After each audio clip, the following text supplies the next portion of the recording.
The badge on my chest still read, Event Security Sector 114, when the soldier put his rifle across the door and told me nobody else was coming down. It was a good badge, laminated, clipped to a retractable lanyard, my photo on it from 4 years ago when I still had more black than gray in my hair. I'd clipped that same style of badge to that same shirt pocket for 19 years. And in all that time, the badge had only ever meant one thing. It meant I was the person you came to when something went wrong. A lost kid, a medical case, a fight in the stands, a drunk who'd climbed where he shouldn't. The badge said, "This man will help you." And now, a National Guardsman half my age was looking at that badge and at me, and using his body and a loaded rifle to tell me that whatever the badge had meant this morning, it didn't mean it anymore. I'd worked stadiums for 19 years. I knew the difference between a fire drill and a real evacuation. And this was neither. Fire drills don't come with men in olive drab body armor screaming at 100,000 people to move toward tunnels most of them didn't know existed. Real evacuations move people up and out toward parking lots and open sky. That's the whole logic of getting people out of a building. You take them to the surface, to the wide, flat lots, to the daylight where there's room to breathe and room for the ambulances to back in. Every drill I'd ever run, every tabletop exercise, every annual briefing in that stale conference room with the bad coffee, all of it pointed one direction: up, out, away from the structure. These soldiers were doing the opposite. They were pushing everyone down, into the bones of the building, into a place I'd been told for years was just storage and mechanical rooms. I had my radio in one hand, and my daughter's text still glowing on my phone in the other. 3 words. "Dad, where are you?" She was somewhere in section 230 with my sister, 80 feet above me and 4 ramps away. And the announcement crackling over the public address system was telling everyone in the upper bowl to stay in their seats. Stay in their seats. While the lower bowl was being funneled underground like cattle. That contradiction is the thing I keep coming back to. 2 orders, opposite directions, both official, both wrong in a way I couldn't name yet. I'd spent the morning checking wristbands and confiscating selfie sticks. I'd told a man he couldn't bring in a glass bottle and watched him drink the whole thing in front of me out of spite, swaying a little, daring me to say something. That had been my biggest problem at 10 in the morning. By kickoff, I was standing at a blast door I didn't know my own building had, watching a National Guard sergeant decide who lived close to the surface and who got buried. Before I take you any further into that day, I want to say thank you to everyone who keeps coming back for these stories, and welcome if this is your first time here. If grounded survival stories are your kind of thing, subscribe, leave a comment, and stay with me. It genuinely helps this channel keep going. Now let me get back to what happened, because the part that still wakes me up isn't the door. It's what I heard on the other side of it. My name is Frank Delgado.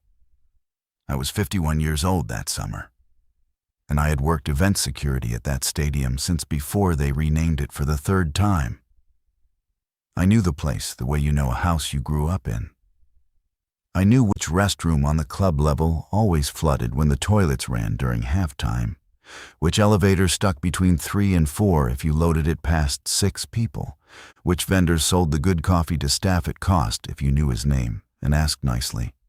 I knew the radio channels by heart, the dead spots where the signal dropped, the choke points where a crowd would always back up no matter how you staffed it, the way 90,000 people breathe as one animal when a match swings on a single touch.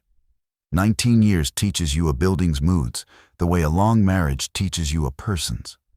I could walk that place blindfolded and tell you which level I was on by the smell of it, the popcorn and spilled beer of the main concourse, the cleaner and carpet smell of the suites, the cold concrete and machine oil of the service tunnels underneath.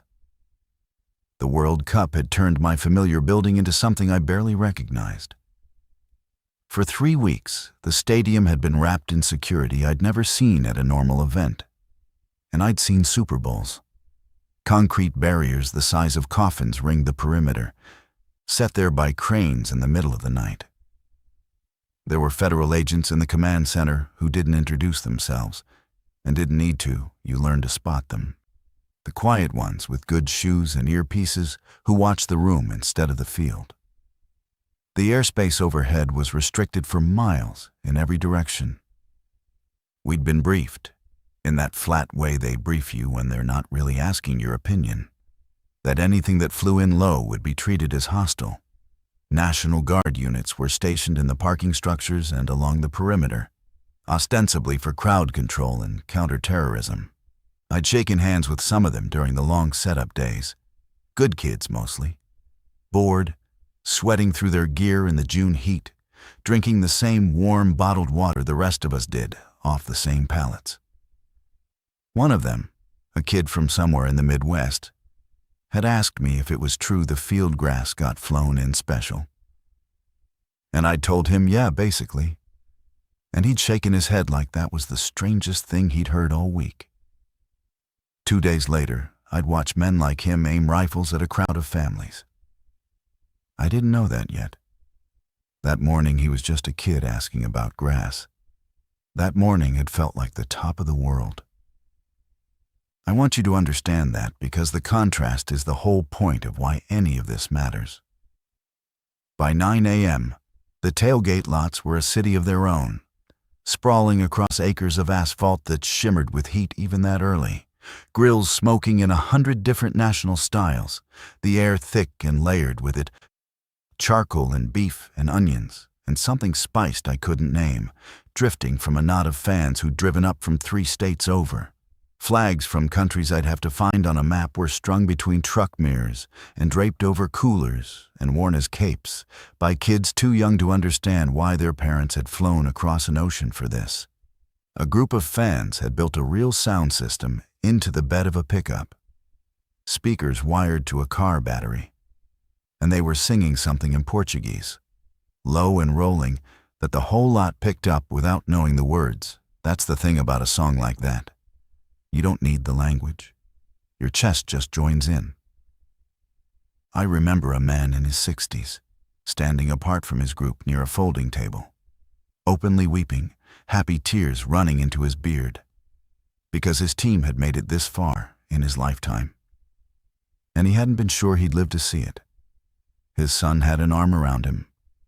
I remember walking my morning perimeter past all of it and thinking, this is the good part of the job. After 19 years and a bad back and a marriage that hadn't survived the hours, this is still why I do it. People at the best moment of their year, and me there to make sure nothing breaks it. Screening was its usual controlled chaos, scaled up to a size I'd never worked. We had every magnetometer running, every bag table staffed 2 deep, every checkpoint backed up 40 people long by mid-morning, and the lines snaking out into the heat. The beep and buzz of the metal detectors was constant, a kind of nervous music, punctuated by the patient voices of my screeners. Belt off, sir. Phone in the tray. Step through for me. Open the bag, please. All the way. My sector, 114, covered a stretch of the lower bowl on the east side and the concourse behind it, plus 3 of the vomitories. That's the actual word. The tunnels that spill fans from the concourse into the seating bowl. And yes, the name has always sounded like exactly what a crowd does when it pours out of one. I had 14 people under me that day. A mix of grizzled veterans I'd worked 100 events with and seasonal hires who'd been doing this for 3 weeks and still flinched when someone yelled. I'd told them all the same thing I always did at the morning briefing, standing on an overturned milk crate in the staff tunnel so they could see me. Watch the crowd, not the game. The game takes care of itself. The game has referees and rules and replay. The crowd has none of that. People are what hurt people. Remember that, and you'll do fine. My daughter Mariana was 19 and home from her first year of college. studying something with computers that she'd tried to explain to me twice and that I still couldn't repeat back. She'd grown up around that building. When she was small, I used to bring her to set up on empty match days and let her run the concourse while it echoed 110,000 empty seats and one little girl in pink sneakers, her footsteps coming back to her off the upper deck, laughing at her own echo. Getting tickets to a World Cup match for her and my sister Rosa had cost me more than I'll admit to anyone, more than 2 weeks' pay. And I'd put them in the upper bowl, section 230, because that's what I could afford. And because honestly, if I'm telling the truth, the upper bowl is safer in a crush. Fewer choke points, wider concourses up top, more exits per person, easier flow. 19 years of watching crowds had taught me that low and central is where people die when things go wrong, packed in tight against the field walls with the whole bowl draining down on top of them. High and to the side is where you survive. I'd put my own blood in the safe seats out of an instinct so deep I didn't even examine it. I just bought the tickets I could afford and felt quietly good that the seats I could afford were also the smart ones. That decision is going to matter. Hold on to it. The first thing that went wrong was so small I almost didn't log it. And I've thought 1,000 times since about whether logging it harder would have changed anything. About 20 minutes before kickoff, the medical station behind section 109 called for a supervisor. Not unusual. We get fainters, heat cases, drunks who've been at the tailgate since dawn, the occasional chest pain that turns out to be nerves or turns out to be real. I walked over because 109 borders my sector and because the on-duty medic, a calm woman named Priya I'd worked a dozen events with, sounded off in a way I couldn't place over the radio. Not panicked. Priya didn't panic, but careful, in the way careful people get when they've stopped trusting what they're looking at. When I got there, she had 3 patients on the cots and 2 more sitting against the wall waiting, all with the same complaint. The medical station was a curtained-off bay behind the concourse, fluorescent lit, smelling of antiseptic and the rubber of fresh gloves. And the fluorescent hum of it was usually a calming sound to me. A sound that meant trained people were handling things. Not that day. High fever, confusion, and a kind of agitation that didn't match anything she'd seen. One man kept trying to bite the cuff of the blood pressure monitor, not metaphorically actually closing his teeth on the gray fabric, working at it, his eyes pointed at the ceiling and seeing nothing. Priya had restrained his wrists with the soft straps and was speaking to him in the flat, steady voice medics use, the same voice I'd learned to use on crowds. And he wasn't hearing her at all. There was a sheen of sweat on him that I could see from 6 feet away, soaking through his replica jersey. And his skin had a color I didn't like, gray under the brown, the color of meat left out. They came in separately, she told me quietly, drawing me a step back from the cots, her voice pitched so the waiting patients couldn't hear. Different sections, different countries. Even that one flew in from overseas. That one's local. The woman over there's part of a bus tour from down south. No shared meal, no shared seating, no shared anything I can find. I asked them all the same questions before they stopped making sense. And Frank, the fever's climbing faster than I can chart it.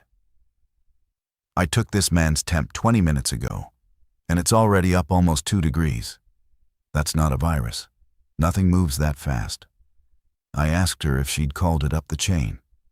She had. The medical lead had told her to keep them comfortable, isolate them behind a curtain, and that a federal medical liaison was, his words, aware and en route. Federal medical liaison. I'd never heard that title at a soccer game in 19 years. I'd never heard it at anything. I filed it away with the unmarked agents in the command center and the briefing about hostile aircraft, and I told Priya to call me the second anything changed.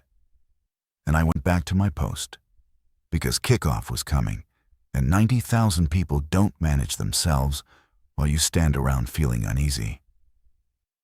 The match started. The roar when the home side took the field is a physical thing. You feel it in your sternum, in the soles of your feet through the concrete, in your back teeth. For about 30 minutes, everything was exactly what it was supposed to be. And those 30 minutes are the last clean memory I have of that building. I did my rounds, walking the concourse loop and dipping into each vomitory to eyeball the bowl. I broke up a shoving match between two fans over a spilled beer. The kind of thing that's loud and ugly and over in 90 seconds once you get between them and let them save face.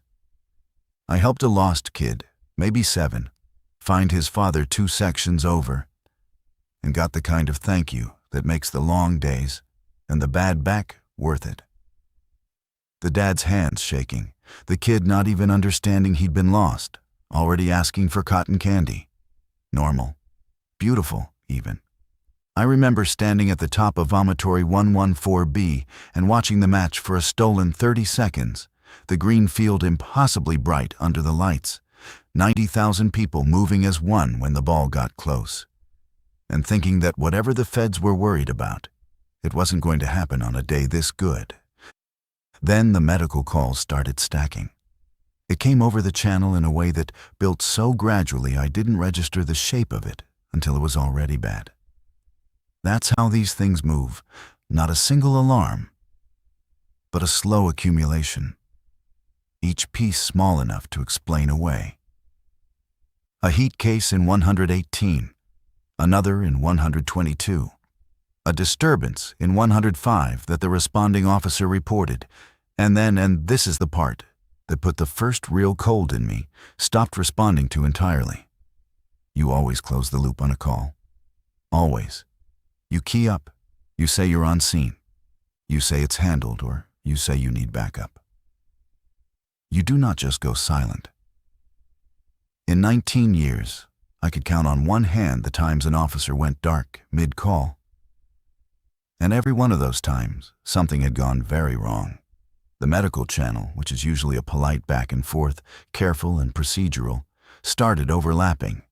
People keying up on top of each other, that ugly squeal you get when 2 transmissions collide. And underneath the radio traffic, I started hearing it with my own ears.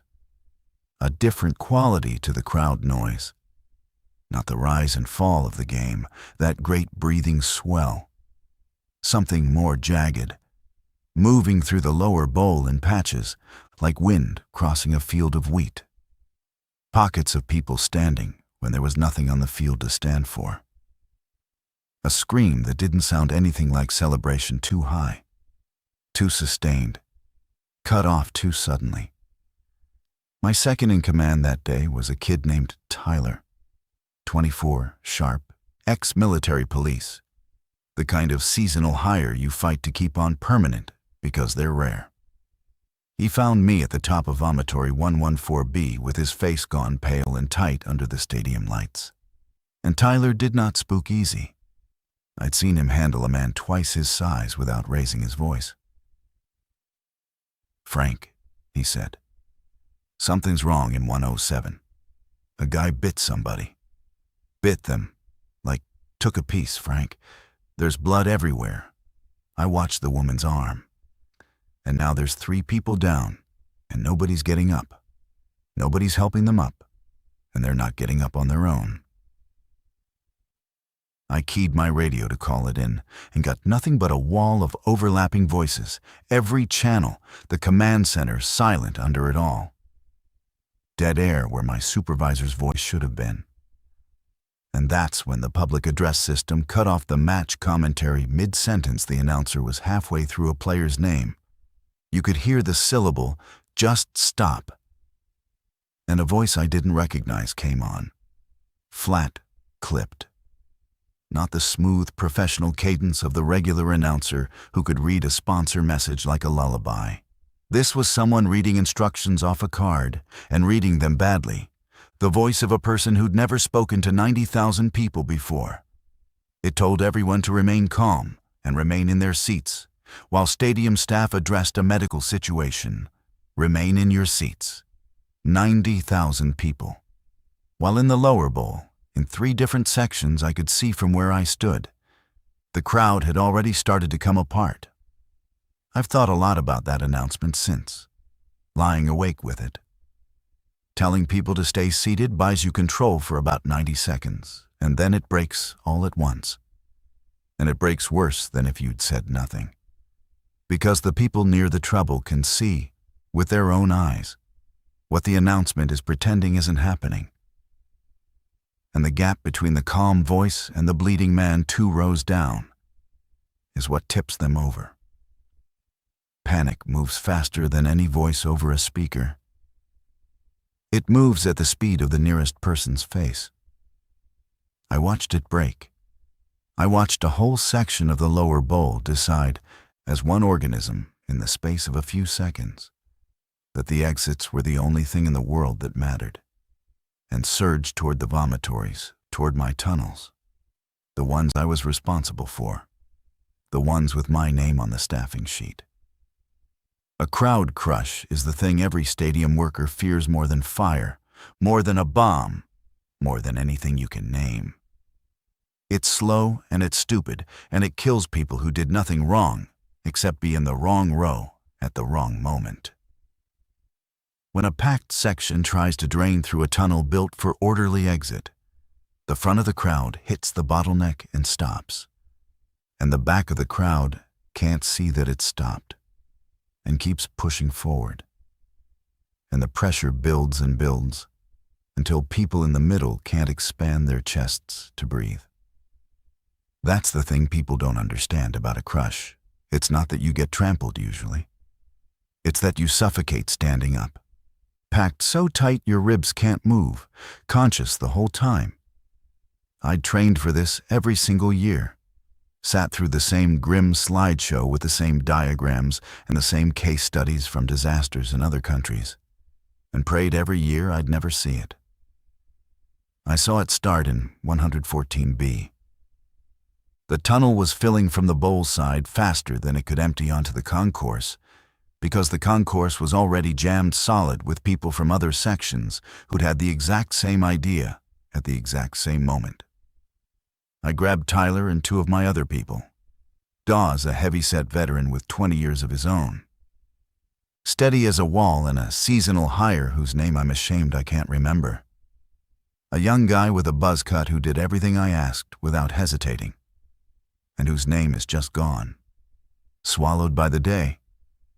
And we did the only thing 19 years had taught me to do. We didn't try to stop the crowd. You cannot stop a crowd.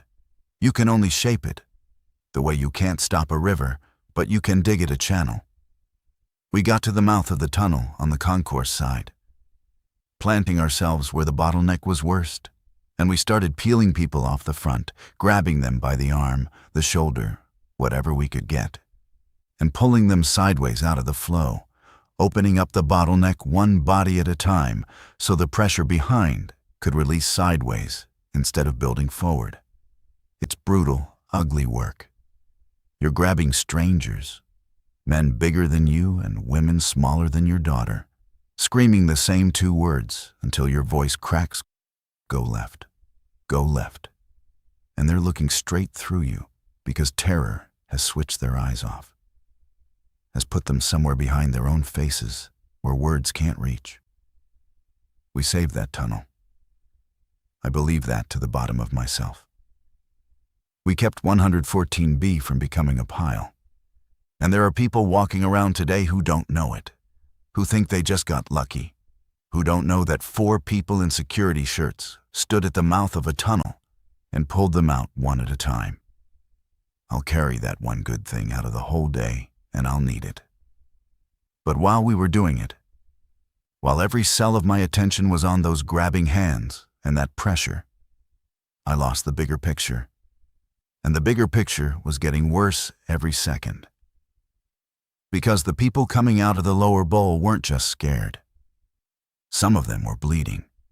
Bite wounds, mostly forearms, shoulders, the meat of the hand, the soft places. And the ones who'd been bitten were sweating and gray-faced and moving wrong. That same wrongness I'd seen on the cot behind 109. And I realized, with a cold drop straight through my stomach, that I was looking at Priya's medical station patients, multiplied by 100, multiplied by who knew what, walking out under their own power into the densest crowd in North America. Whatever this was, it didn't stay where it started. It walked right out into the middle of everyone. That's when the first guard units came up from the service level. They came up the freight ramps behind the concourse, the wide concrete ramps used for restocking concessions and hauling out garbage. The ugly working part of the building the public never thinks about. A column of them in full kit, moving with a discipline that told me instantly this wasn't improvised. This wasn't a few National Guardsmen reacting to a crisis. They moved like men executing a plan they'd rehearsed. They had hand signals. They flowed up that ramp and fanned out across the concourse in a formation.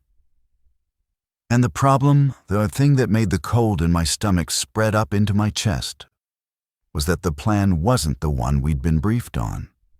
We'd been told that in any mass casualty event, the protocol was to evacuate upward and outward. Get people to the parking lots, set up triage in the open air, let EMS work where there's room and access.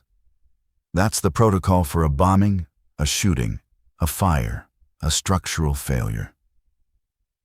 It's the protocol for every scenario in the binder, every scenario where the danger is in here and safety is out there. These soldiers were herding people the other way, down, toward the service tunnels and whatever lay past them in the dark under the building. I caught a sergeant by the arm as his squad pushed past a mistake. You don't grab a man carrying a rifle. Every instinct I'd trained into other people screamed not to. But I wasn't thinking like a civilian anymore. And I wasn't thinking like security. I was thinking like a man whose daughter was 80 feet above him. I told him fast, loud, professional, that I was sector security, that I had crowd flow control on 3 tunnels in this zone, that I had 4 people working a crush in 114B, and I asked him where he wanted my people directing the upper bowl. He looked at me for half a second. No more. He had a young face and old eyes, and a film of sweat under the rim of his helmet, and he looked at me the way you look at something you don't have time for. Upper bowl stays put. Lower bowl goes down. Those are the orders. And then he was gone, swallowed into the press of bodies and the rest of his squad. And I was standing there with my hand still half raised from grabbing him. Upper bowl stays put. My daughter was in the upper bowl. For one selfish, shameful second. And I'll own it.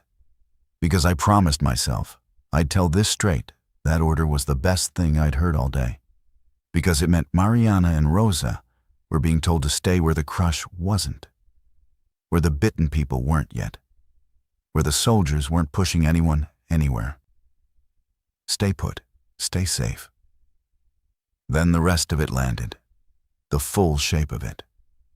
If the upper bowl stays put and the lower bowl goes down, then the lower bowl, the people I could see right in front of me, the people I'd just hauled out of a tunnel by their arms, were being sent somewhere the soldiers considered safer than the surface. Somewhere underground. And nothing, not one single thing about that whole strange morning, had suggested that the surface was the dangerous part. The surface was where the ambulances were. The surface was where the sky was. Why would you send anyone down? I got my phone out, my hands not quite steady. The text from Mariana had come in 4 minutes earlier, 4 minutes that felt like an hour. Dad, where are you? I thumbed back as fast as my thumbs would move. Stay in your seats. Do not go down to the lower levels. Stay with Rosa. I'm coming. And I hit send, and I watched it try to go. The little progress bar crawled across the top of the message and stalled at maybe a third. The cellular network, 90,000 phones, all reaching for the same handful of towers at the same single moment of panic. Every person in that building calling someone, texting someone, filming and uploading, had collapsed completely. The message just sat there, undelivered, with that small gray clock icon beside it that I have come to hate more than almost anything in this world. The clock that means your words are going nowhere. The people you love can't hear you. I told Tyler to hold the tunnel with Dawes and the kid whose name is gone, to keep peeling people off the front, and that I was going up to the bowl to get my family. He grabbed my sleeve, his grip hard. "Frank, you can't go up. You can't. Look." And he pointed, and I looked where he was pointing at the ramp system that connected the concourse to the upper levels. And I saw that the guard had already put men on it, not letting people up. The flow on the ramps was one direction only now, controlled, and it wasn't toward my daughter. They'd sealed it. The whole vertical logic of the building had been turned upside down. Up was closed, down was forced. And somewhere in that inverted building was a 19-year-old in a section I'd chosen because I thought it was safe. If you've ever stood between yourself and the people you love and watched a wall go up that you can't argue with, that you can't badge your way through, that doesn't care who you are or how long you've worked there, you know exactly what was happening in my chest right then. Tell me in the comments, would you have tried to push past armed soldiers to get to your kid? Or would you have looked for another way? Because in that moment, I did the thing I'd trained my own people for 19 years to never do. I broke from my post. I left my crew working a crush, and I went looking for a route the soldiers didn't know about. And the only reason the story doesn't end with me in that concourse, helpless, is the same reason it doesn't end in a lot of places it could have. 19 years in a building teaches you its secret doors. The stadium had a maintenance stairwell on the east side that wasn't on the public maps, that wasn't on the evacuation diagrams posted by every restroom, that most of the regular staff didn't even know existed. It connected the service level all the way up to the catwalks above the upper bowl. And it existed because the building's lighting and rigging crews needed to get up to the structure, to the speaker arrays, the camera mounts, the light banks without fighting their way through 100,000 fans. I had a key to it. I'd had that key for 19 years, a worn brass thing on the ring with 40 others, and I'd used it maybe a dozen times in all those years. I told Tyler exactly where I was going and made him look me in the eye and swear he'd hold the tunnel, and he did. And then I peeled off the back of the concourse, ducked behind a shuttered merchandise stand where the scarves and replica jerseys hung abandoned. And I let myself through a gray steel door marked "Mechanical, No Admittance" that 90,000 people had walked past all day without a single glance. The stairwell was a different world, and stepping into it was like stepping out of a storm into a closed room. Cool, concrete, lit by yellowish emergency strips that ran along the base of each step.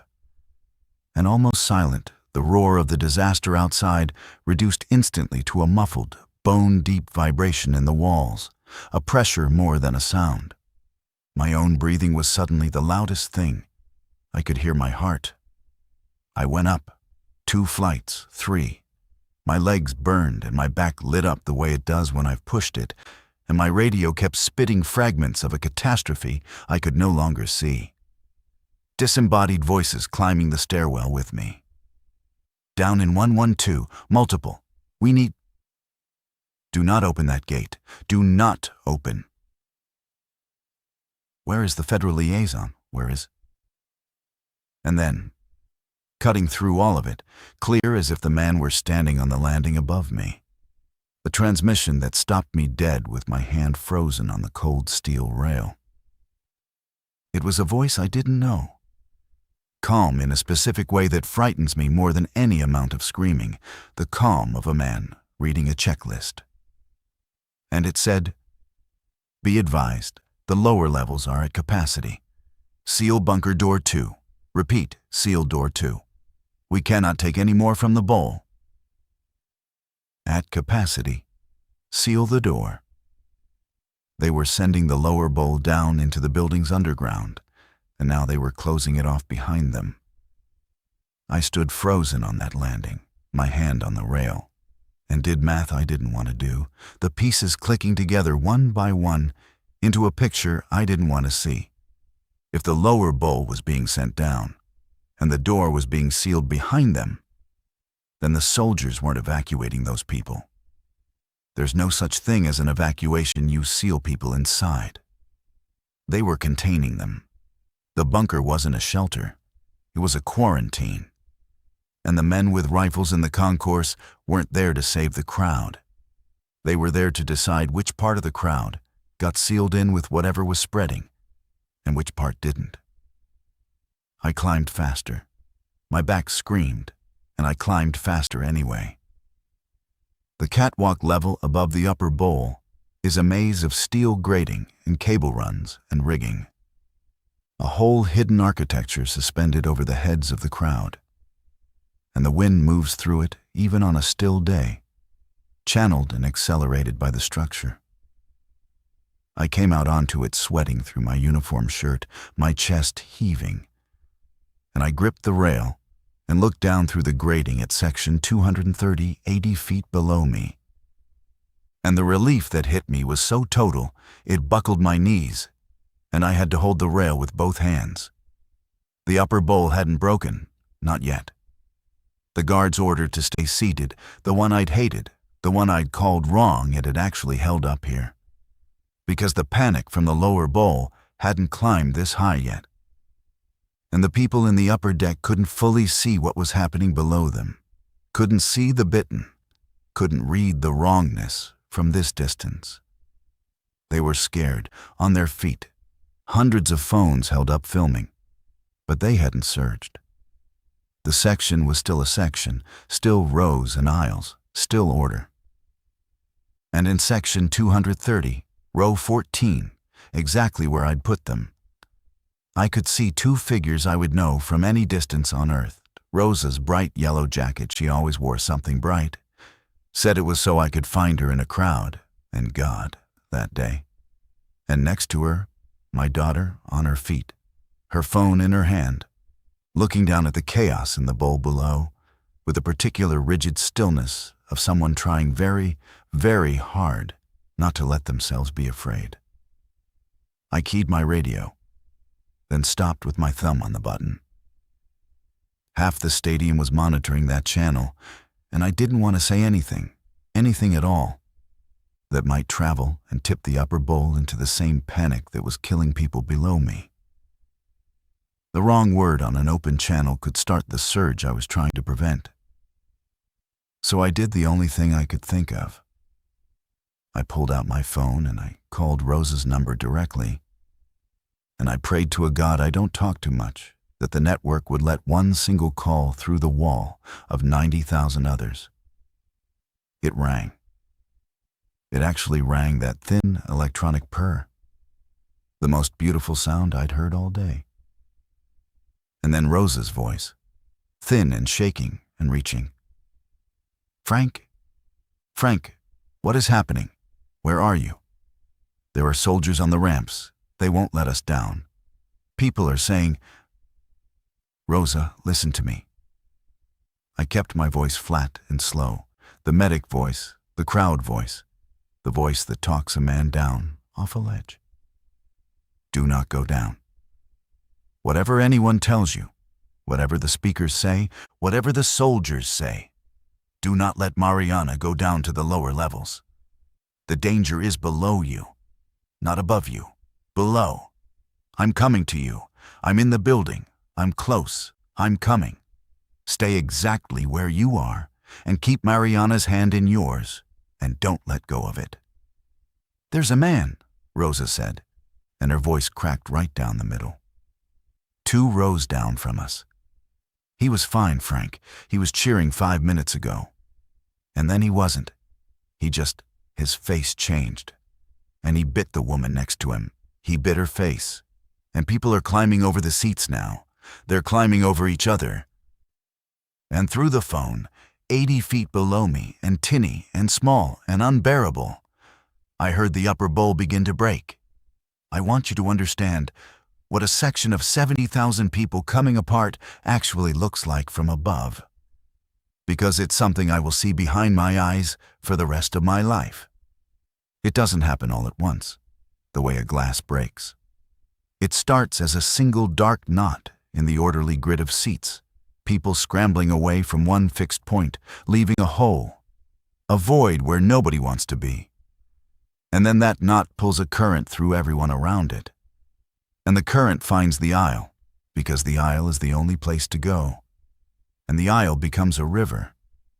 And the river floods up toward the vomitory at the top of the section. And the vomitory can't take everyone at once. Never can. And so the river backs up on itself and starts to pile, body against body. From the catwalk, I watched section 230 turn from a grid into a flood in under a minute. Watched the clean rows dissolve into a churning mass funneling toward one tunnel. And somewhere in that flood were the two people I had put there because I believed, with all my professional certainty, that high and to the side was the safe place to be. I ran the catwalk. The access ladder down into the upper concourse was at the far end, 50 yards of bouncing steel grating. And the grating rang and flexed under my boots, and the wind shoved at me, trying to push me into the rail. And below me, the screaming had stopped being something on the radio and become something I could feel coming up through the steel into my hands. I hit the ladder and went down it too fast, hand over hand, the rungs biting into my palms. And I took the last 6 feet in a drop that I felt slam up through both ankles and both knees. And I came out into the upper concourse behind section 230 into a scene that was every nightmare I'd ever trained against. All of them at once. All of them real. The concourse was a wall of bodies. People pouring out of the vomitory like the building was bleeding them. People running with no destination because every direction was blocked. A child of maybe 4 sitting alone on the floor against a concrete pillar, screaming, with no adult anywhere near her. And I couldn't stop, God forgive me. I couldn't stop for her. And I have to live with the fact that I ran past a screaming child to get to my own.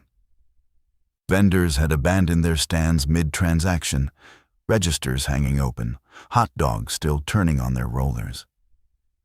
And underneath the human noise, beneath all the screaming, there was the awful low laboring groan of the building's HVAC system pushing against itself, as if even the air didn't know which way it was supposed to move anymore. And the bitten were here too, up here now. The wrongness arrived in the upper deck. I saw a man dressed in a referee costume, a fan in a costume. Somebody's idea of a joke that morning, gray-faced and wrong, lunge at a teenager and miss by inches. And the teenager went backward over a railing into the crowd on the level below. And I will never, ever know what happened to that kid. And I didn't stop for him either. I fought my way along the back wall of the concourse toward the 230 vomitory, using the wall at my shoulder as a guide and my forearms as a wedge. Doing the lateral peel I'd done in the tunnel below, but alone. Now no Tyler, no Dawes, no kid whose name is gone. Just me and 19 years of muscle memory and a body that was too old for this. I got to the mouth of the vomitory where the crush was thickest, where the bodies were packed so tight the whole mass moved as one thing. And I started pulling people sideways out of the flow the way I'd been trained. And I screamed Mariana's name into the dark of the tunnel until my voice tore and went to rust. For a horrible stretch of time. 10 seconds, 20, an eternity, there was nothing but strangers' faces, mouths open, eyes gone. And then there was Rosa's yellow jacket, a flash of it in the press. and Rosa had Mariana's hand in a grip that had gone bone white at the knuckles. And my daughter was alive and on her feet, and her eyes came up and found mine across 10 feet of packed, heaving bodies.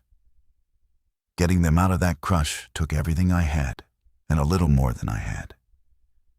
I made a chain, my hand locked around Rosa's wrist, Rosa's hand locked around Mariana's, and I used my own body as a breakwater, turning sideways into the flow the way you angle into a current. So the pressure of the crowd split and went around us instead of through us. I walked us backward out of the tunnel 1/2 step at a time, my heels finding the ground blind, my whole back a sheet of fire.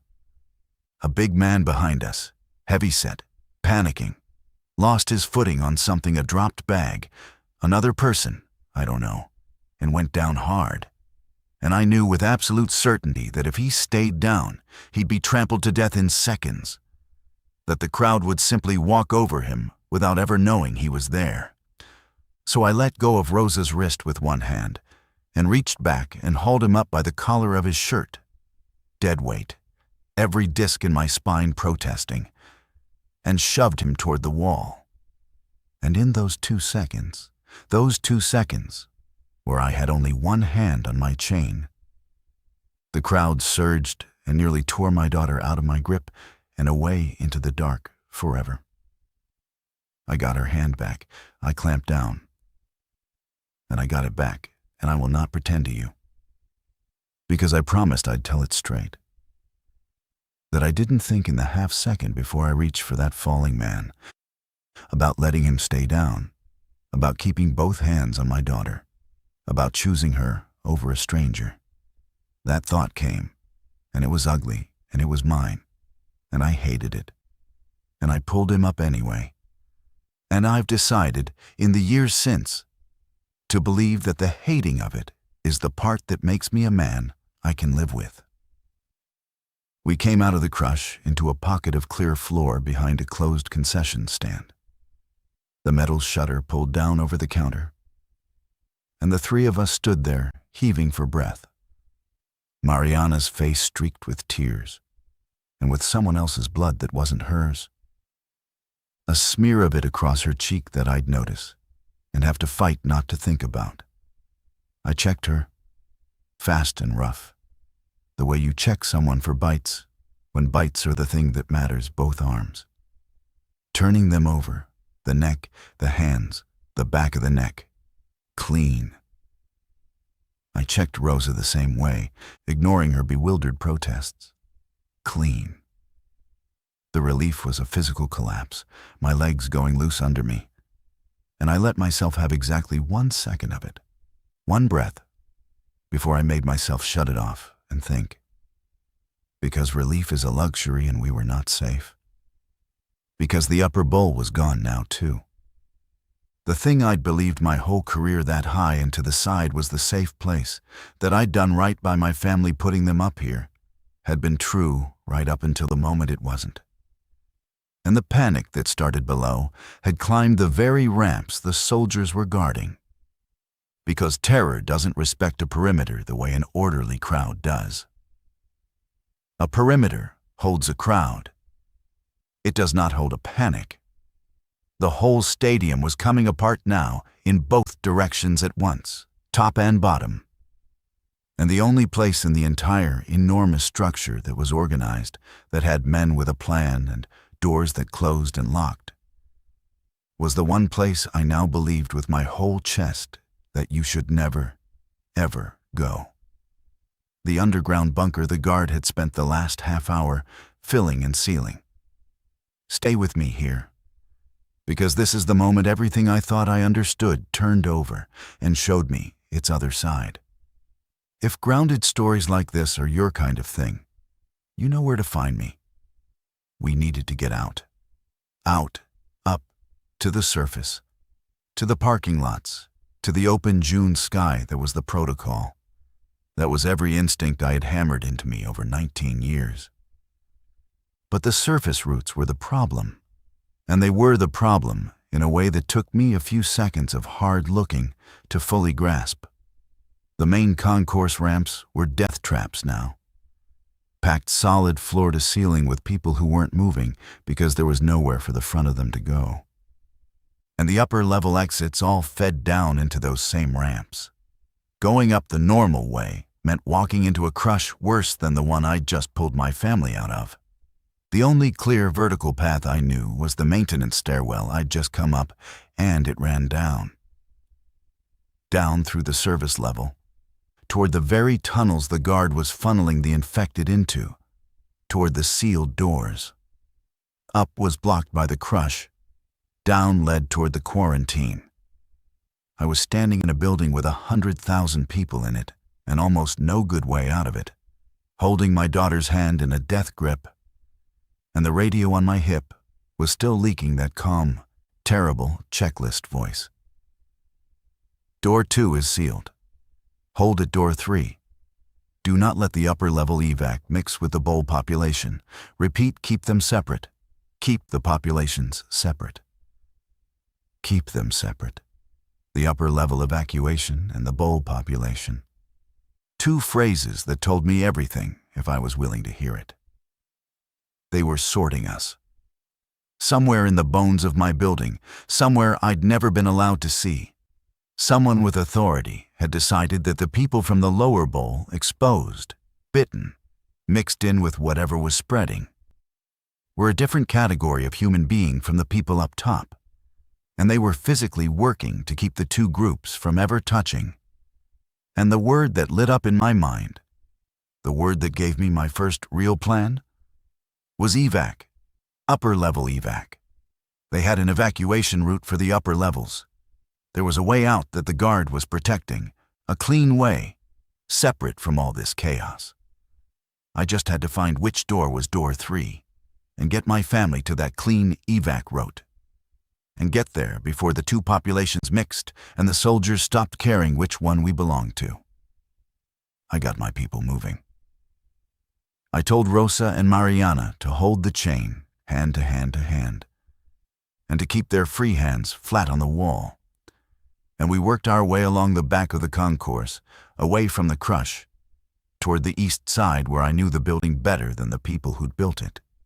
My plan, such as it was, half-formed and running on instinct, was to reach the service stairwell, go down only 1 level to the upper suite service corridor, the back hallways behind the luxury boxes, the unglamorous spine the public never sees, and follow those around to the VIP egress.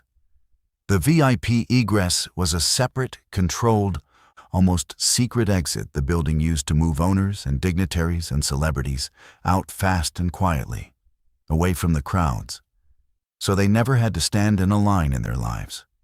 If the guard was running an upper-level evacuation, that's where it would be running. The VIP egress fed down to a secure vehicle bay on the north side, a sally port with controlled access. It was the cleanest possible way out of that building, and almost nobody in the crowd knew it existed. We made it to the gray door. I got my key in the lock, my hand steadier now that I had a plan, work to do, a problem with a shape, and I pulled them through. And the relative quiet of the stairwell hit them the way it had hit me. Mariana actually gasped, a sharp intake of breath, like a swimmer breaking the surface after too long under. I got the door shut behind us, and for a moment the 3 of us just stood in the cool, concrete hush. The disaster reduced again to that bone-deep vibration in the walls, and I could hear Rosa praying under her breath in the rapid Spanish she only ever used when she was truly, deeply frightened, the prayers our mother had taught us both, words I hadn't said in 30 years coming out of my sister in a whisper. "Dad," Mariana said. Her voice was steadier than I had any right to expect, and that steadiness frightened me more than tears would have, because I knew what it cost her. The people they took downstairs, the lower bowl. What's actually down there? Where are they taking them? "I don't know," I said. And it was the truth, and I'd already made myself a promise that I'd keep telling her the truth, no matter how bad it got. because she was 19 and not a child, and lying to her now would be its own kind of abandonment. But we're not going to find out. We're going down one level, just one. Then sideways through the suite corridors, then out the VIP exit on the north side. There's a vehicle bay. Stay behind me. If I stop, you stop. If I say down, you get low and you stay low. Okay, can you do that? She nodded. 19 years old, blood on her cheek that wasn't hers. And she nodded once, sharp, like a soldier taking an order. And I hated it. I hated that the day had reached down into my daughter and pulled out someone who could nod like that. Someone who could hold herself that still. That was the thing the day took from her and never gave back. We went down one flight to the suite service level, and I cracked the door to the back corridor behind the luxury boxes. This was a part of the building the public never saw, and never imagined narrow service hallways with exposed conduit running along the ceilings, abandoned catering carts loaded with covered trays going cold, the unglamorous machinery that fed the glamour out front. It should have been empty during a match, the catering crews idle until the next service. It wasn't empty. It was full of people. People in suits and expensive dresses and event credentials on lanyards, the building's own management, and a scattering of VIP guests. And they were moving in a controlled, hurried stream in exactly the direction I wanted to go, herded along by two guardsmen. And, walking at the head of them, a man in a gray suit with no lanyard at all. The federal kind of man. The quiet kind with good shoes who'd been in the command center all week, watching the room instead of the field. I'd found the upper level evacuation, and the second I saw it whole, my stomach dropped, because it was a fraction of the size it should have been. A few hundred people, no more. The important ones, the suite holders, the executives, a handful of staff, being walked calmly and efficiently toward the VIP egress, while 100,000 human beings fought and crushed and died in the bowls above and around us. The math of it hit me like a fist. They weren't evacuating the building. They had never intended to evacuate the building. You can't. It's not physically possible to move 100,000 exposed people. They were evacuating the people who mattered to whatever this operation was, sealing everyone else into the underground or abandoning them to the bowls. The families in the tailgate lots, the man who'd wept with joy that morning over his team, the screaming child against the pillar, all of them, they were being left. And a few hundred people in good clothes were being walked out a quiet door. The man in the gray suit saw me. His eyes moved over me with quick professional efficiency. My security uniform, my radio, my torn voice. The two civilians chained hand to hand behind me, and his face did a small, cold calculation that I disliked more than anything I'd seen all day, more than the rifle across the door, because it was so calm. "You're not on the manifest," he said. I'd worked enough events, stood in enough command centers, to know that when a man says manifest in a building that's collapsing around your ears, he's telling you something specific and terrible. He's telling you that survival has a list now, that the building has been divided into people whose names are written down somewhere and people whose names are not. And he was telling me, before I'd said a word, which side of that list I was on. I told him, keeping my voice flat and reasonable, the crowd voice, the talk a man off a ledge voice, that I was Sector 114 security, that these two were my family, my daughter and my sister, that I needed 3 spots on the egress, and I needed them now. He listened to all of it with the patience of a man who had already decided everything before I opened my mouth and was simply waiting politely for me to finish. "The egress is for credentialed personnel and registered guests," he said. "Your credential covers you. It doesn't cover them. For a moment, a long, swimming moment, I genuinely could not parse the words. They didn't go together. He was telling me that I could leave, that my badge, my 19 years, bought me a seat, and that my daughter couldn't have one.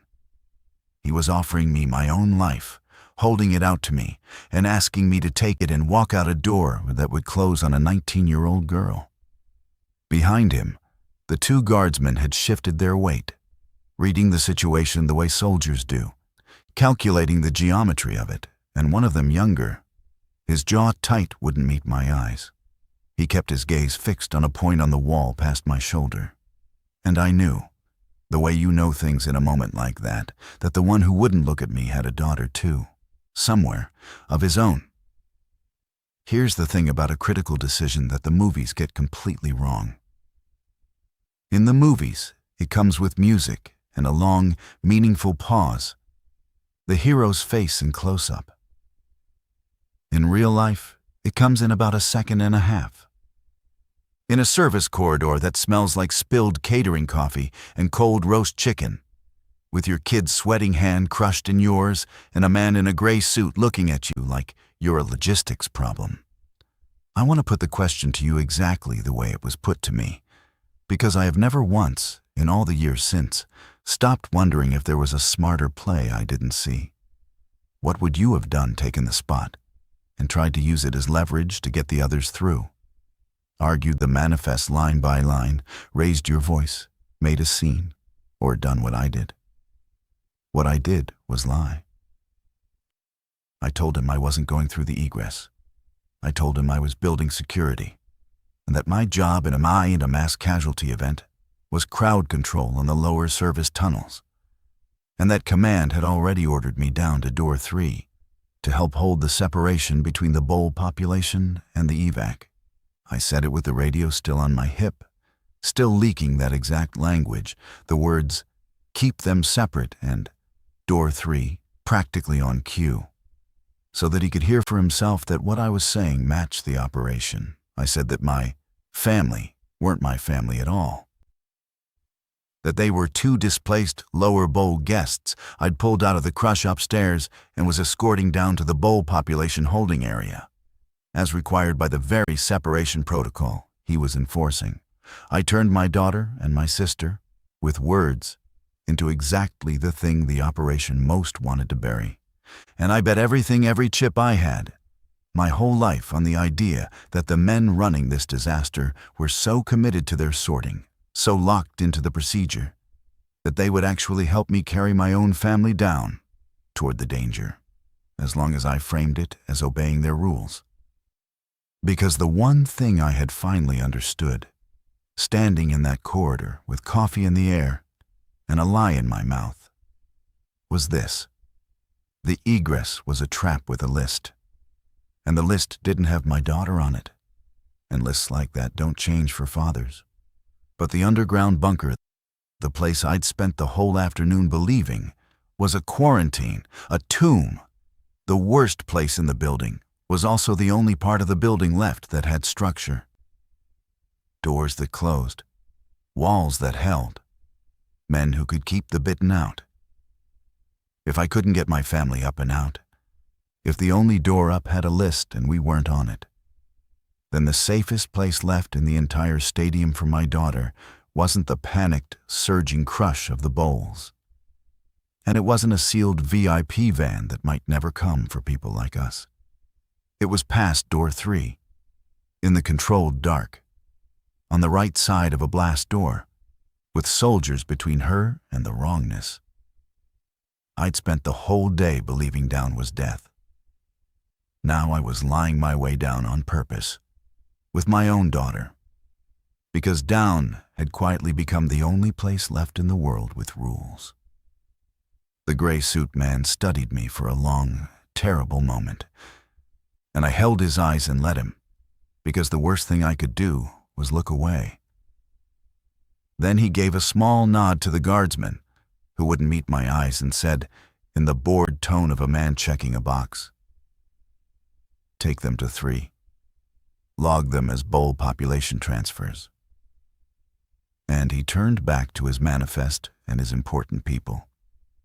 Already done with me, and we were nothing to him again, which was the single thing in the world I wanted most.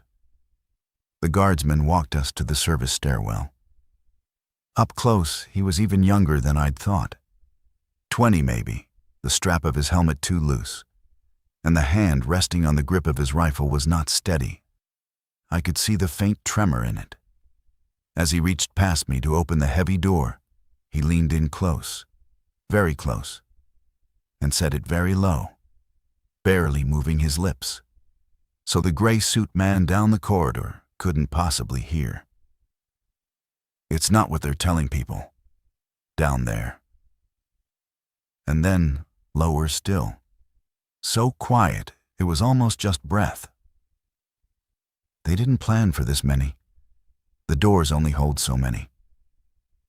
And then he straightened up, and he stepped back, and he let the heavy steel door swing closed between us. And that warning, given at real risk to himself, was the kindest and the most frightening thing anyone said to me in the whole of that day. The doors only hold so many. We went down, the three of us, into a part of my own building that I had worked for 19 years and never once seen. The service level I knew, the level of catering carts and storage, and the loud, familiar mechanical rooms, ended at a corridor I didn't recognize. And that corridor ended at a blast door, a real one. Thick, painted institutional gray, with a stenciled 3 inside a yellow circle, and standing there with my hand near that door. I understood that the stadium I'd known for 19 years had a second stadium underneath it. A stadium I'd never been cleared to know about, never been told existed. The corridor was lined with conduit and harsh emergency lighting, and a fresh coat of paint laid over what was very clearly old government-issue concrete. The kind with the faint diagonal form marks you only see in certain old buildings. This wasn't a mechanical room dressed up to look serious. This was purpose-built. And it was older than the renovations, older than the team, maybe older than me, and somebody, some planner in some office decades ago, had decided that a place where 100,000 people would one day gather was exactly the kind of place you might one day need a hardened underground facility. And they'd built one.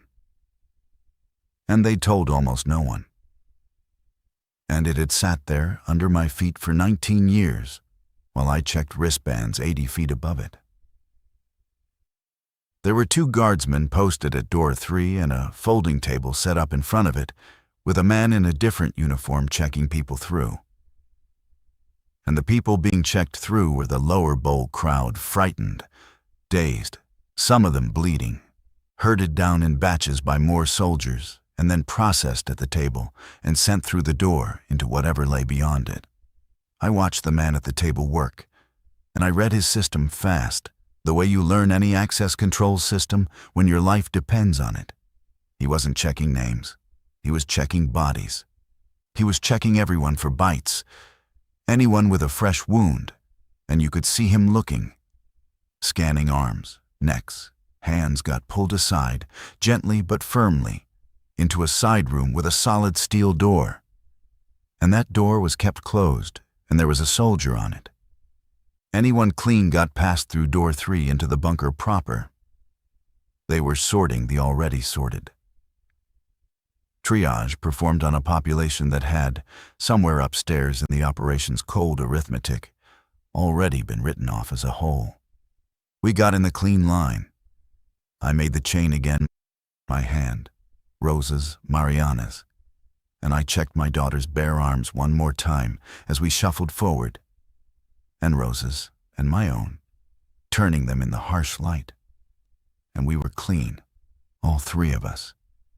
And I let the radio on my hip do my talking, let the table man hear the language he expected to hear coming off it. And when we reached the front, he gave us a fast, hard look, checked our arms himself with 2 fingers and a flashlight, found nothing, and logged us as bowl transfers, 3 of them, and waved us through door 3. And on the other side of door 3, the meaning of the whole day turned over one final time and showed me a face I had not expected at all. The bunker was not a tomb. It was a vast, low-ceilinged hall, far older than the stadium above it, with rows of bunked sleeping platforms welded from steel pipe and great riveted water tanks, and air-handling equipment painted in the faded institutional green of another era. Machinery that had been waiting down here in the dark for decades, for a day that everyone hoped would never come. And it was already holding far more people than it had ever been built to hold. Thousands of them. The lower bowl population, the ones who'd passed the bite check, the clean ones, packed shoulder to shoulder into a space clearly designed for a few hundred at most. The air was thick and warm, and getting worse with every body that came through the door behind us. A wet, human heat with no breeze in it. The fluorescent fixtures buzzed and flickered. And at the far end, on a raised platform that had probably once held a command station, radios, maps, the apparatus of some long-ago plan, stood the calm-voiced man from the radio, a clipboard in one hand and a microphone in the other. And looking at him across that packed and sweating hall, I finally saw the whole operation plain. They weren't quarantining the infected down here. That was my mistake, the assumption I'd carried all the way down the stairs. The infected, the bitten, the turned, the wrong-faced were being kept out. Up top, sealed into the bowls and the side rooms, left to burn through the crowd and through each other in the dark, while the building waited them out. Down here was the exact opposite. Down here was where they were keeping the clean. The bunker wasn't a tomb for the doomed. It was a lifeboat for the saved. Except the lifeboat was a quarter of the size it needed to be. The water tanks held what they held, and no more. The air handlers were rated for a number we'd long since passed. And the man with the clipboard on the platform was the one who got to decide when the lifeboat was full. The doors only hold so many. The young guardsman hadn't been warning me about the dead down here. There were no dead down here, not yet. He'd been warning me about the living, that the living down here were one calm decision away from being sealed into a concrete box with too little air and too little water, in a hole that the people up top, the manifest people, the gray suit man, the VIP van idling somewhere on the north side, fully and procedurally intended to walk away from the moment the bowls finally went quiet. I'd spent the entire day fighting with everything I had to get my family to the safest place in the building, and I had succeeded. And the safest place in the building turned out to be a sealed concrete box, filling past capacity by the minute, run by men who answered to other men who were leaving by a different door, buried under a stadium that the entire world believed was the most protected ground in America. I found a clear patch of floor against the far wall, away from the platform and the man with the clipboard, near one of the air-handling vents where the moving air was marginally less dead than everywhere else, where you could feel the faintest thread of a draft. I sat my daughter and my sister down against the cool concrete, and I told them to stay there, to breathe slow, to keep their heads down, and not draw any attention to themselves. Then I did the thing 19 years had built into the meat of me, the thing I couldn't have stopped doing if I'd tried. I read the room the way I'd read 1,000 crowds. I found the exits, 2 of them, both blast doors, both guarded, both bolted from some control panel I couldn't see from the floor. I found the water tanks and stood looking at them and did the arithmetic on 3,000 people, and however many gallons those tanks held, and how many hours that bought. And the arithmetic was bad, was ugly, was a countdown. I found the air handlers and stood near them and listened to them labor, to the overworked grinding note in the motors.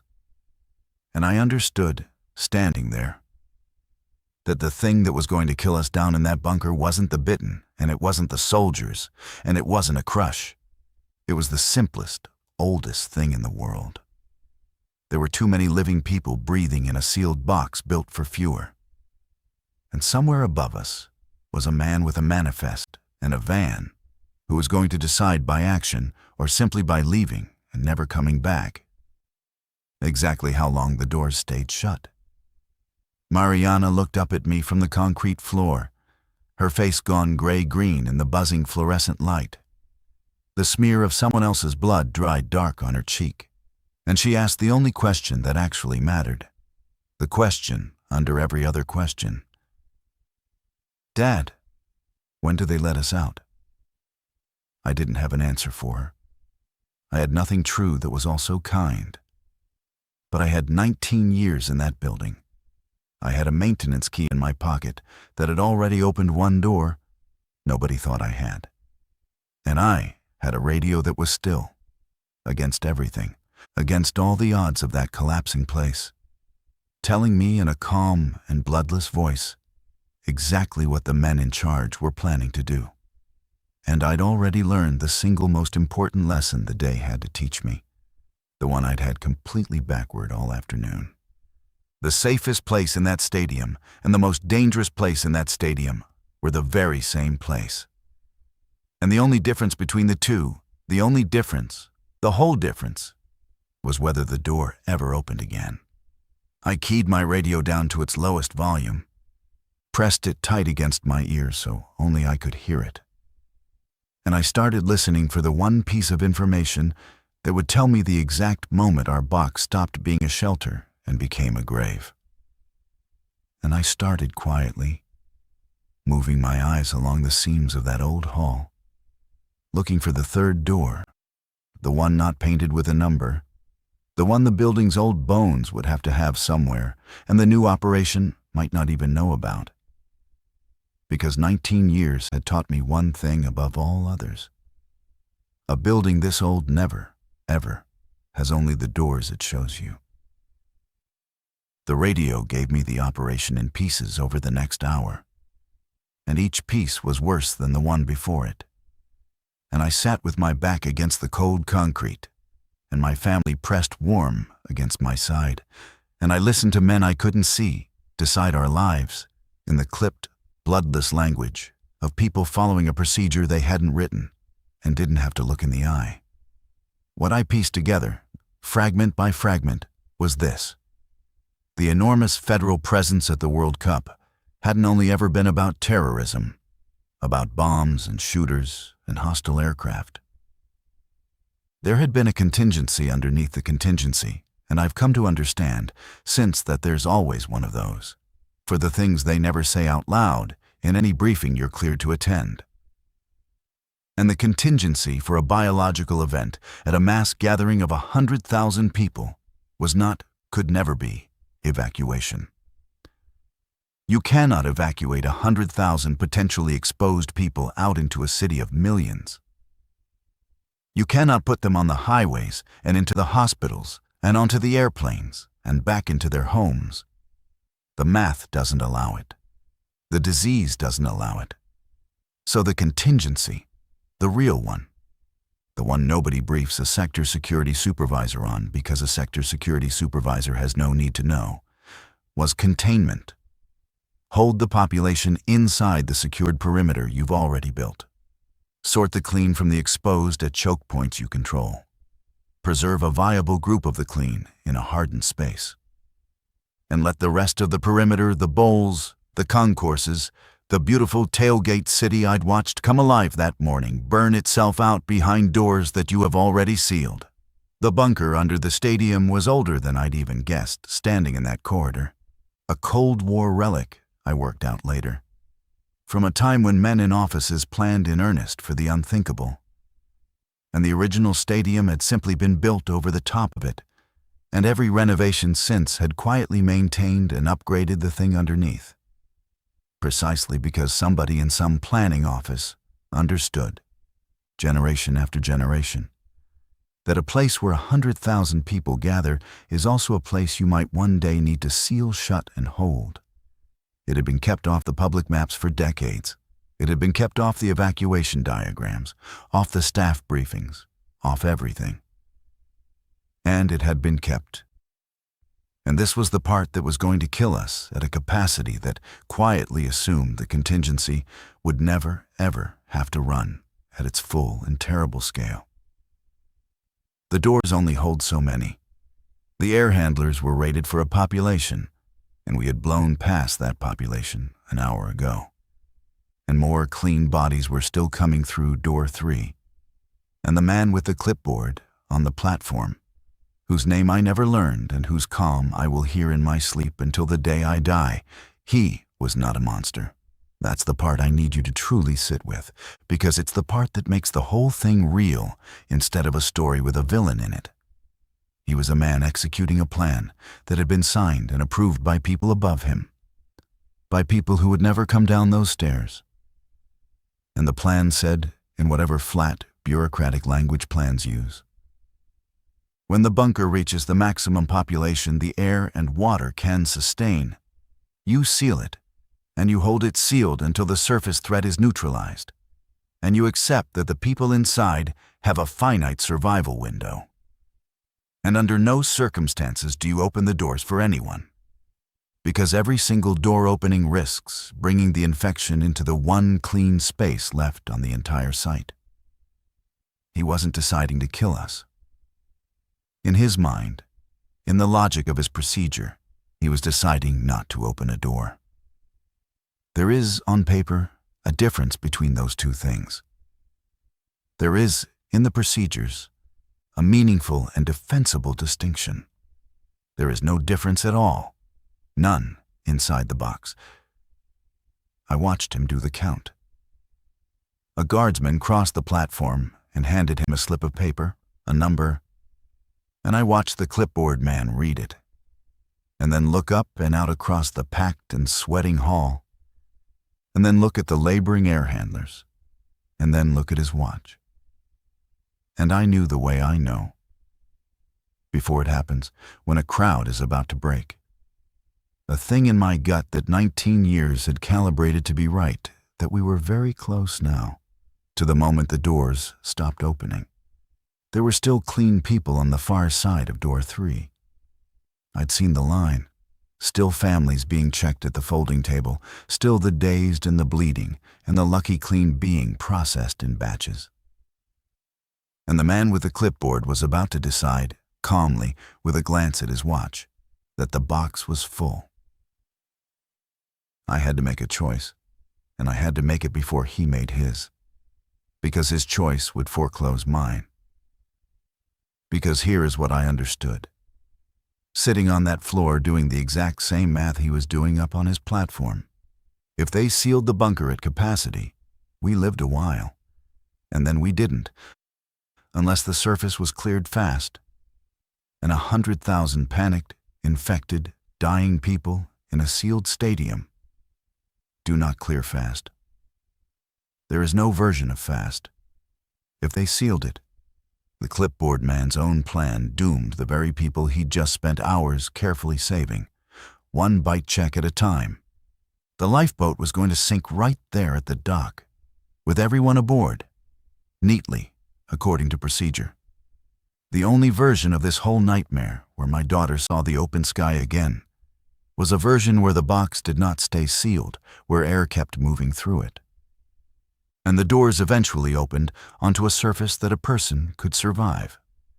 And the only way the surface ever became survivable was if the contingency itself was wrong, or if somebody changed it. I could not change a federal contingency from the floor of a Cold War bunker. I knew that. But I could do the one thing that 19 years in that specific building made me, possibly, the only person in that hall uniquely able to do. I knew the air. I knew how that building breathed. The air handlers in that bunker pulled their air from somewhere, and they exhausted it to somewhere. And old hardened facilities like that one don't vent into the bowls above them that would defeat the entire purpose. They have independent intakes, almost always to the surface, through a protected shaft, because the whole point of a hardened shelter is to survive whatever is happening in the building on top of it. If I could find that intake and understand it, I could understand two things that might save every one of us. First, whether the air in here was actually going to run out the way the clipboard man's rating assumed, or whether there was capacity nobody was using. And second, and this is the thought that made my heart kick, whether the intake shaft was a way out. The third door, the unnumbered one. The path the building's old bones would have to have, that the new operation might have looked right past as too small to matter. I told Rosa to hold Mariana, and not to move for any reason, not for any voice, not for any uniform. Mariana grabbed my wrist, her grip surprisingly strong, and asked me where I was going. And I gave her the truth, the way I'd promised, even though the truth was hard. I'm going to find the air, I said. There's a way the air gets down here. If I can find it, I think I can find a way to keep us breathing and maybe a way out. If I'm not back before they seal the door, and they're going to seal the door, mija, soon you stay clean. You stay quiet. You stay close to your aunt. You stay alive. And you wait for me. I have found every door in this building for 19 years. I'm going to find the last one. She didn't let go right away. Her eyes searched my face for the lie I wasn't telling. Then she let go, deliberately, one finger at a time. And that letting go is the single bravest thing I have ever watched a human being do. I moved along the wall toward the air handling equipment at the back of the hall, keeping low, keeping to the edges where the crowd was thinner and the guard's attention was loosest, reading the room with every step so I wouldn't draw a soldier's eye. The air handlers were a bank of old green machines retrofitted with newer electric motors. And the sound of them up close was the labored, straining, overworked sound of equipment doing far more than it had ever been built to do. I found the access panel on the side of the intake housing. It was bolted, 6 hex head bolts, but they were the standard hex heads the whole building used, the same heads on every access panel in the place. And I had a multi-tool on my belt. I'd carried one for 19 years and used it 10,000 times to fix things no fan ever noticed. A sticky turnstile, a loose grate, a rattling vent. I knelt with my body blocking the panel from the room, and I worked the bolts loose one at a time, my fingers slick with sweat. And I got the panel off and set it down silent against the wall. And there it was. The intake plenum, a steel-lined chamber the size of a small closet, with cool surface air bleeding down into it and rising up out of the top of it, a vertical shaft climbing away into total darkness, the protected intake, going up toward the surface, and bolted to the inside wall of that shaft, exactly as I had hoped and prayed, a maintenance ladder. Of course there was a ladder. Somebody has to climb up to clean the intake filters and replace the motors and clear the screens. And you cannot do that from a stadium concourse. The shaft was narrow. A grown man would fit in it, just barely, shoulders nearly touching the steel on both sides. It rose, by my best guess from the draft and the dark, 60 or 70 feet, straight up through the structure to an intake hood somewhere on the surface. Somewhere outside the bowls, somewhere that might just be open air. The third door, not painted with a number, not on the operations plan at all, because the operation thought of this shaft as one thing only: an air intake, a piece of mechanical infrastructure far too small to evacuate 3,000 people through and therefore irrelevant to their math. But I wasn't trying to evacuate 3,000 people through it. I was trying to keep a door from sealing forever on 3. And a shaft that could move air could move a single man. And a single man on the surface could do what a man on the floor of a sealed box absolutely could not. I climbed back out of the plenum and replaced the panel loosely, just resting it in place. And I went to find my family. And I had made the decision that the entire rest of my life would orbit around. I was going up the shaft. Not to run. I want that to be clear. I was not running. The thought of running never once entered my head.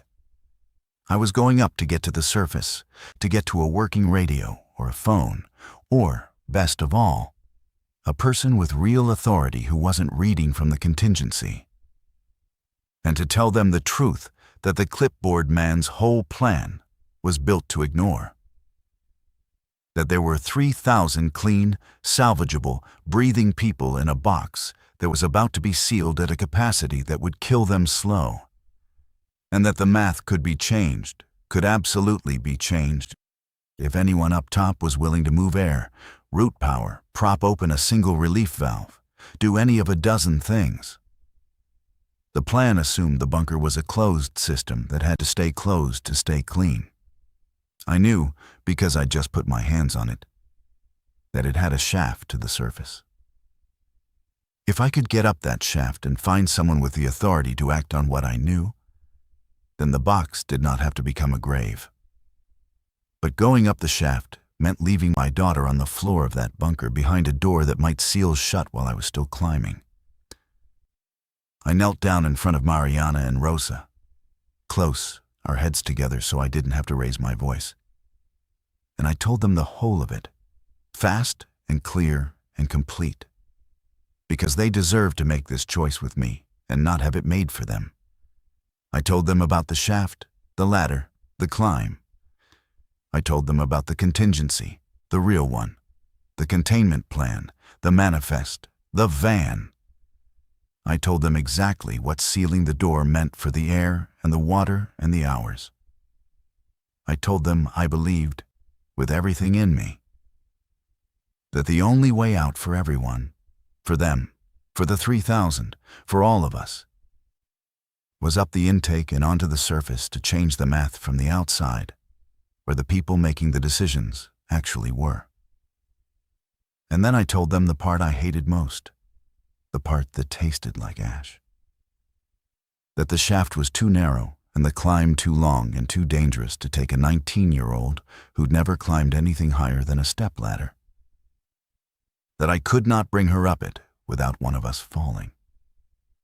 That the safest place for them in the next hour, the genuinely safest place, was exactly where they were sitting clean, quiet, and on the right side of door 3. And that if I succeeded up top, the door would open. And that if I failed, the door staying shut would at least keep the bitten out for as long as the air held.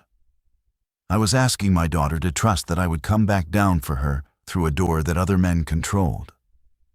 I was asking her to stay inside the box while I left it. And I want to put it to you honestly, viewer to viewer, because I have never once resolved it in my own heart in all the years since. Was that the right call? To climb toward help and leave them in the relative safety of the bunker, or should I have kept us together, no matter the cost, all 3 of us on that floor, holding hands, taking whatever the sealed door decided to give us? I have argued both sides of it with myself at 3 in the morning, more times than I can count. Mariana made the choice for me, the way she'd made the nod for me back in the upper concourse. She put her hand flat on my chest, over the badge that still read Sector 114. And she looked at me with those steady, terrible, grown-up eyes the day had given her. And she said, "Go find the air, Dad. We'll be here." And Rosa pulled her in close against the yellow jacket and gave me a look over the top of my daughter's head, a look I'd known my whole life, our mother's look, that said as clearly as words that she would not let go of that girl if the entire building came down on top of them both. And I believed her. God help me, I believed her. And I went. I went back to the plenum. I waited, crouched, watching, for a moment when the nearest guardsman turned away to deal with a woman who'd fainted in the heat. There's always a fainting woman, always, even at the end of the world. And in that moment, I slipped behind the access panel, eased it most of the way closed behind me so a casual eye would see nothing wrong. And I set my hands on the cold ladder, and I started up the shaft. The climb was the longest hour of my life, and I was only counting minutes. The shaft was barely wider than my shoulders. I could feel the steel walls brush my arms on both sides if I let myself drift. The ladder rungs were cold and slick with the condensation of decades, and I had to grip each one hard and test it before I trusted my weight, because a single slip in that black and narrow tube meant a 60-foot fall onto the machinery below. I climbed in the disciplined way you climb when you understand that panic will kill you faster than the height. 3 points of contact at all times. One hand or foot always locked on. No looking down because there was nothing below me but dark anyway. Breathing slow and even against the animal urge to scramble upward as fast as my limbs would go. The air moving down past me was warm and stale, the bunker's exhaust rising up the shaft. But the higher I climbed, the more I could smell, underneath that human warmth, something else threading into it. Smoke. The bowls above me were burning, or the panic up there had set something burning. And the surface I was climbing toward was not the bright, clean June afternoon I had walked into that morning. The radio on my belt kept feeding me the operation as I climbed, fainter and fainter as the steel swallowed the signal. But I caught the words that made me climb faster than was safe. Bunker capacity reached. Stand by to seal door 3 on my mark. On my mark. Below me, 60 feet down and falling away into the black, my daughter was sitting on the wrong side of a mark that was about to be called. I climbed until my hands were bleeding from the cold steel and my legs shook with the lactic burn, and my breath came in ragged, tearing pulls. And the faint gray suggestion above me that I'd been telling myself was hope. Finally resolved into something real, the horizontal louvered slats of an intake hood, with weak daylight coming through the gaps. I got my fingers into the slats and I pushed, and the old hood, rusted, forgotten, built before I was born, and maintained by no one in living memory, groaned and gave and swung open on the surface. I came out onto the roof of the stadium's lower structure, a flat utility deck on the north side, above the loading docks, tucked below the great soaring curve of the upper bowl. And I came out into a world that the morning would not have recognized as the same place. Smoke rose from 2 of the bowl vomitories in thick black columns that leaned in the wind. The tailgate city out in the lots beyond the perimeter walls was a scatter of abandoned grills still smoking, dropped flags, overturned coolers, and small running figures, tiny with distance. There were helicopters in the sky military, heavy, holding a wide and disciplined circle, and not coming any closer. And I understood from the careful way they held that ring, that the contingency was real, and the perimeter was the perimeter. And they were not coming in. They were watching it burn from a safe distance, the way you're supposed to. And there, on the deck, no more than 30 feet from where I'd surfaced gasping out of a forgotten air shaft, was a cluster of vehicles and a knot of men, the gray suit kind, and the guard kind both, and a communications truck bristling with antennas, and a VIP van, the VIP van, the one I'd been offered a seat in that morning, sitting with its side door open and its engine running and its air conditioning, I'd bet, going. The egress, the manifest people. They'd made it out of the building to this protected deck, and now they were standing around a comms truck running the contingency. And one of them had the authority to call off the mark. I crossed that deck with both my hands held high and open and my badge held out in front of me, and the crowd voice ready in my throat. And I knew I had about 10 seconds, maybe less, before a soldier's rifle decided what I was, a survivor or a threat. I called out my name and my sector, and the words came out in one fast, flat, complete breath. The whole truth in a single sentence. Because 19 years of talking down panicked people had taught me that you get exactly one sentence to be a person instead of a problem. Frank Delgado, Sector 114 Security. I came up the north intake shaft. There are 3,000 clean civilians in the bunker, and you're about to seal them at a capacity that's going to kill them, and you don't have to. And the man at the comms truck, older than the gray suit man downstairs, tired in his face in a way I recognized. A man who looked like he'd been making impossible decisions all day and hating every single one of them, turned and looked at me. He looked at me with my hands up and my badge out and the blood on them. He looked past me at the open intake hood I'd just dragged myself out of. This hole in his deck he'd never noticed. He looked at his own watch, and then he keyed his radio and he said 2 words, "Hold the mark. Hold the mark on 3. And then he looked back at me and he spoke quietly, almost gently, the way you'd speak to a man standing on the edge of something. "Son, the plan accounts for the bunker. The bunker holds the clean population until the surface is cleared. That's the survivable option.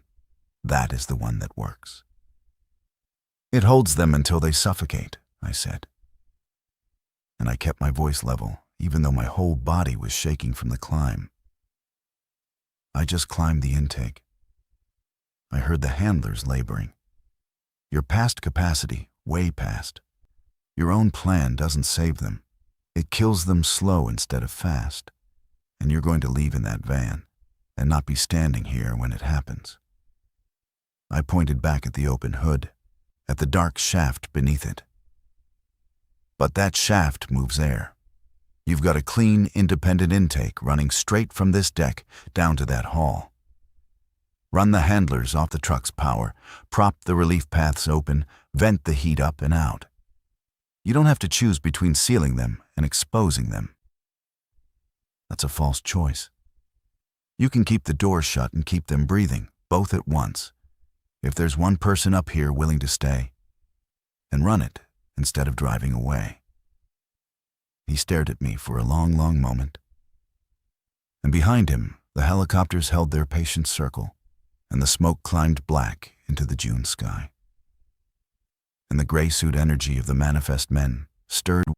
One of them started to say something with the word protocol in it, and the tired man held up one flat hand without turning around and stopped him cold. And then he made the decision that everything in that whole impossible day had been building toward, east. The decision the entire machine around him had been carefully designed to make impossible. The decision to do the harder thing, because the harder thing kept more people alive. "Get me an engineer and a power line on that intake," he said, to no one and everyone. "And somebody get this man some water. He's going back down it to tell them to hold on." That last part wasn't an order. It was a recognition. He looked at me when he said it, right in the eye. And he knew the way one man who truly knows his own building knows another man who knows his, that I was not going to stand on that deck drinking water and ride out in the van while my daughter sat on the floor of the bunker waiting for a father who'd saved himself. He knew I was going back down that shaft. And he was right. They ran a power cable down the intake and rigged the bunker's old air handlers to draw clean off the deck and vent the building's heat up and out the shaft. And an actual engineer, a young woman from the guard, grease already on her hands, no patience at all for the gray suit man who tried to slow her down with questions, figured out in 20 hard minutes how to keep 3,000 people breathing in a box built for hundreds.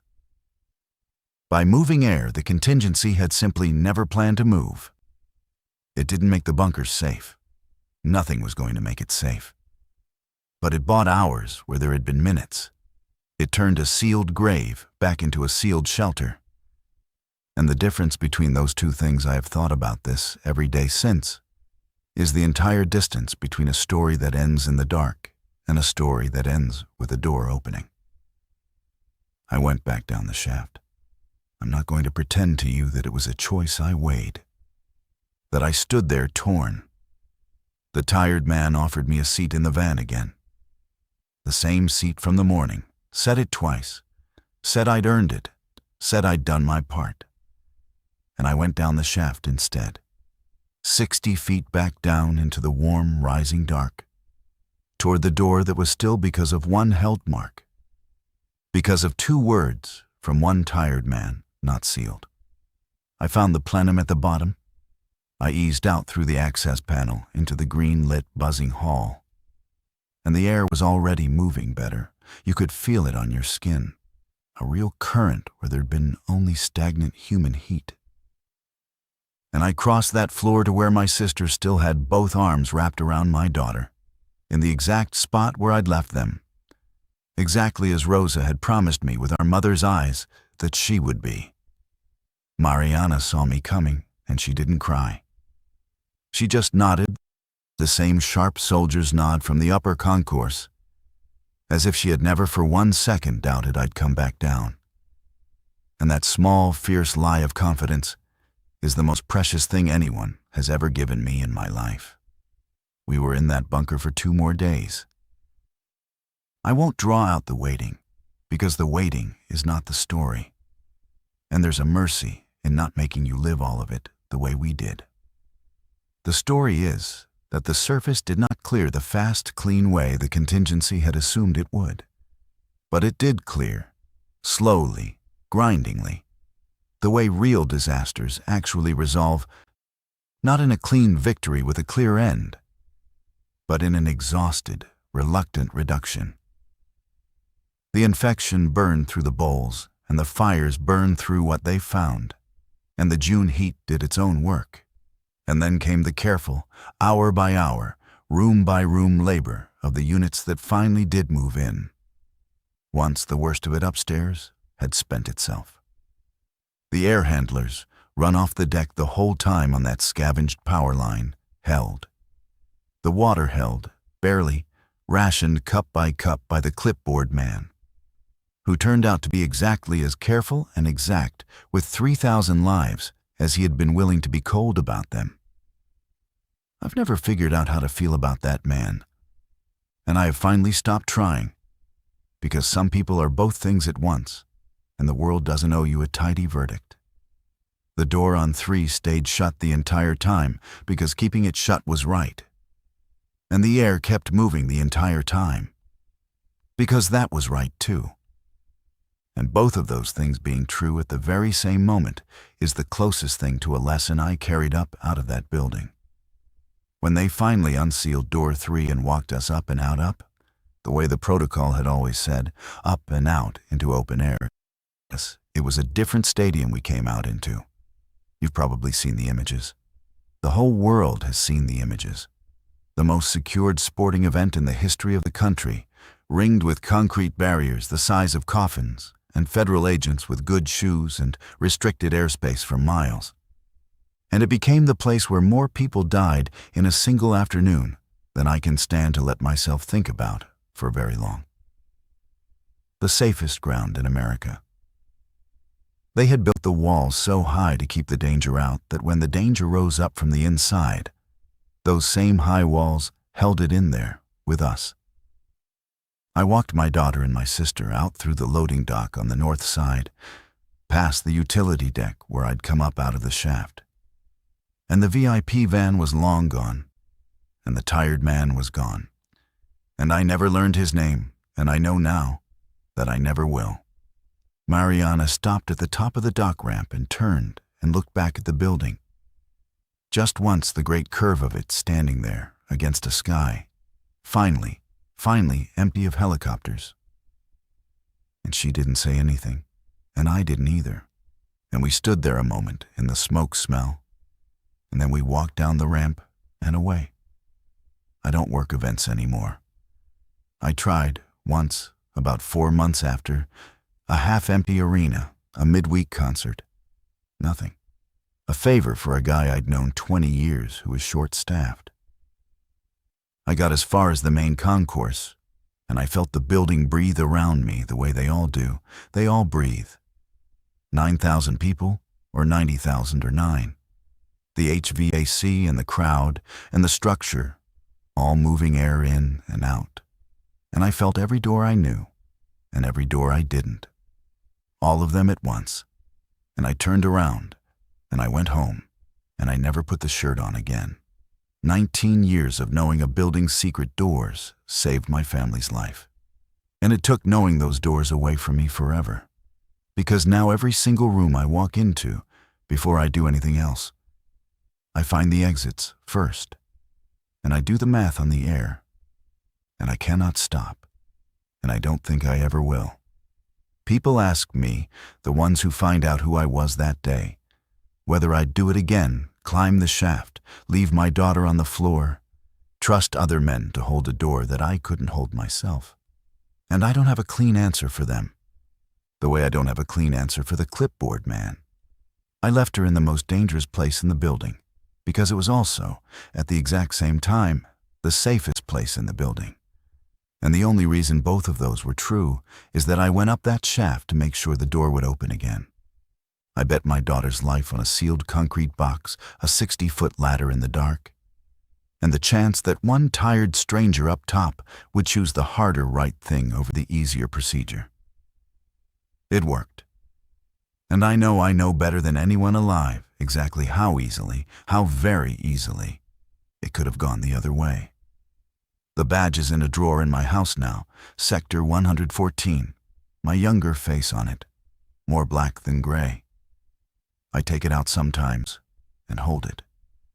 I think about the man who wept with joy in the tailgate lot that morning over his team. I think about the teenager who went over the railing and the screaming child against the pillar I ran past.